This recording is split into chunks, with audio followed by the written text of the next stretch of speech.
फौजदारवाडी शुभम एका षटकाचा सामना राहील फायनल याची नोंद घ्यायची करून घ्यायचं एक ते 2 वर्ष आपण ठरवू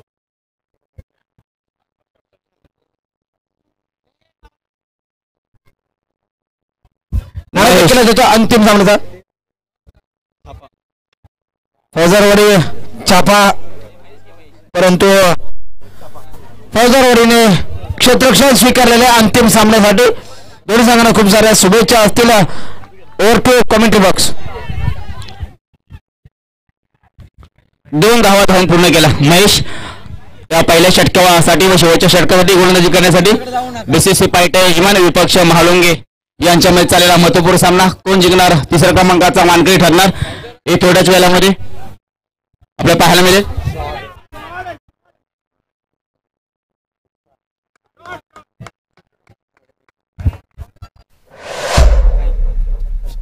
उत्तुंग षटकार भावेश कदम याच्या बॅटमधून एक चांगला विकेट पाहायला मिळाला 2 चेंडू अद्याप पूर्ण झाले 8 धावा धाव फलकावर पुन्हा एकदा हा सुद्धा विकेट घेण्याचा प्रयत्न होता दोन्ही गाड्या एका रुळ आणि धाव सुद्धा पूर्ण झाली आहे चिक्की सिंगल म्हणावे लागेल ते 22 सागरांच्या माध्यमातून धावसंख्येत बदल होते धावसंख्या होतीये 9 एक चांगली धावसंख्या उभारली गेली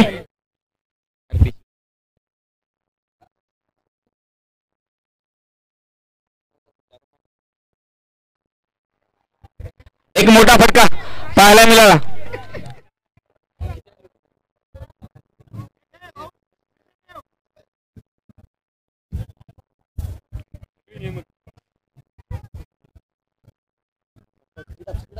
थोडस फास्ट केला आतापर्यंत 4 चेंडू हाताळलेले आहेत पुढचा चेंडू 11 धावा धावफलकावर पायटा संघाच्या पुन्हा एक मोठा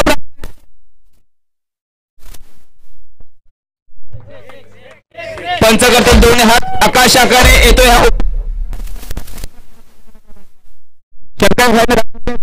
भर पडते धावा मिळतील 6 17 आणि या षटकात शेवटचा चेंडू हाताळण्याचा शिल्लक आहे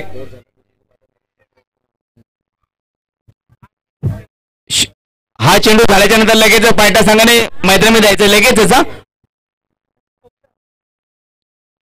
पुन्हा एकदा पॉइंटच्या दिशेने चेंडू होतोय फरार होतोय 1 चेंडू होतोय सीमा पार येतो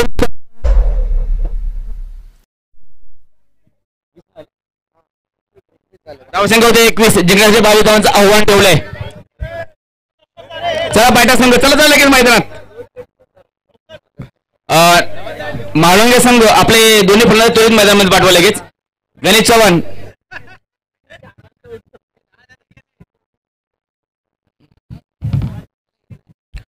सहा चेंडू 22 धावा असं समीकरण आपल्या मैदानाच्या आतमध्ये पाहायला मिळेल चला त्वरित लगेच क्षेत्र सजावून घ्या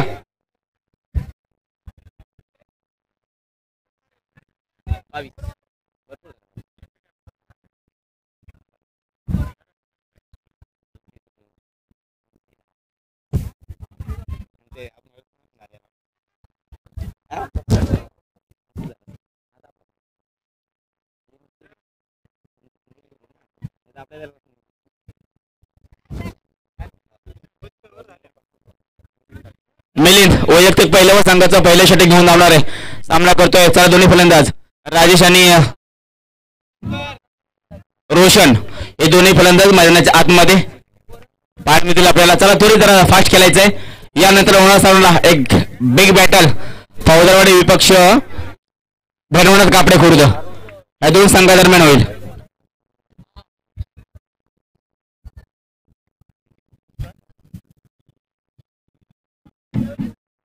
आमच्या गावचे प्रतिष्ठित नागरिक शशिकांत सकाळ निकम तसेच आमचे दीपक दादा सकाळपासून या मैदानाचा आपली मुलं काय करतात आपल्या गावातली मुलं कसे सामने भरवलेत याचं निरीक्षण करताना आपल्या सकाळपासून पाहायला मिळतात व्यासपीठावर थांबलेले आहेत जेणेकरून आपली मुलं आपल्या दबाक्यात राहतील एक आपला मोठा माणूस व्यासपीठावर बसलेला आहे याच कारण का होईना परंतु आमचे शिष्याजोबा आणि दीपक निकम सकाळपासून का होईना व्यासपीठावर आडव्या बॅटनं एक धाव पूर्ण दुसऱ्या धावेसाठी सज्ज. तिथे चांगलं क्षेत्र सागर निकम यांच्याकडून आणि पहिला गडी माघारी रोशन यांच्या माध्यम पहिला धक्का. चांगलं क्षेत्ररक्षक सागर निकम यांच्या. काय करायची याला फास्ट केला.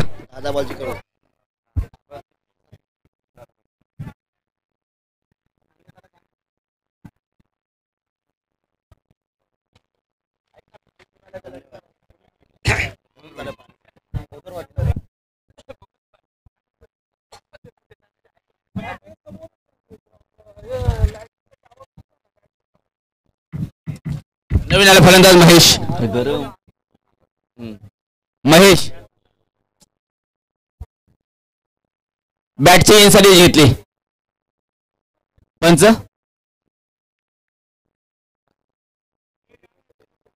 ठीक आहे चालेल.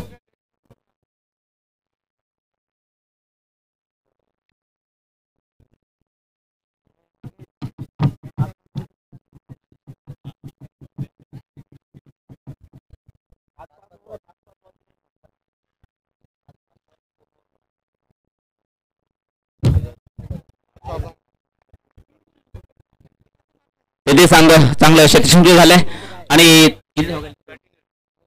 2 धावा धावून पूर्ण सुरुवात केलेल्या आहेत राजेश आणि महेश यांनी. धावसंख्येत बदल होतोय. धावसंख्या होतीये 3. पुन्हा एकदा मिलिंद निकम गोलंदाजी ट्रॅकवर. एक महत्वपूर्ण गोल खेळाडू.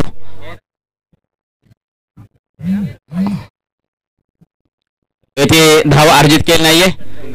अक्षरशः नांगी टाकताना पाहायला मिळतोय आपल्या म्हाळुंगे संघ. मित्रांनो, असं खेळामध्ये होतच असतं. नाराज होण्याची काही गरज नाहीये. आपण सकाळी 8 वाजता आलात तिथून या मैदानावर हजर आहात.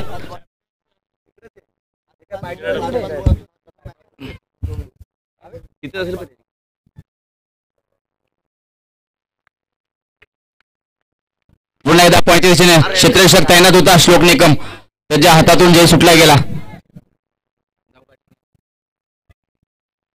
एकही धाव अर्जित झाली नाही. जवळजवळ विजयाच्या समीप बीसीसी पायटा संघ. एक मोठा अपप्रहार पाहायला मिळाला. क्षेत्ररक्षक होते का चेंडू होतोय सीमा पार येतोय चौकात. येथे बीसीसी पायटा हा संघ विजयी झालेले. दोन्ही संघांचे हार्दिक अभिनंदन अभिनंदन अभिनंदन. चला फौजवाडी. यापुढे आपण समालोचनामध्ये बदल करूया. शिवव्याख्याते आमचे कबड्डी स्टार सुरेशदादा मोरे यापुढचं समालोचन करण्यासाठी प्रगती पथावर.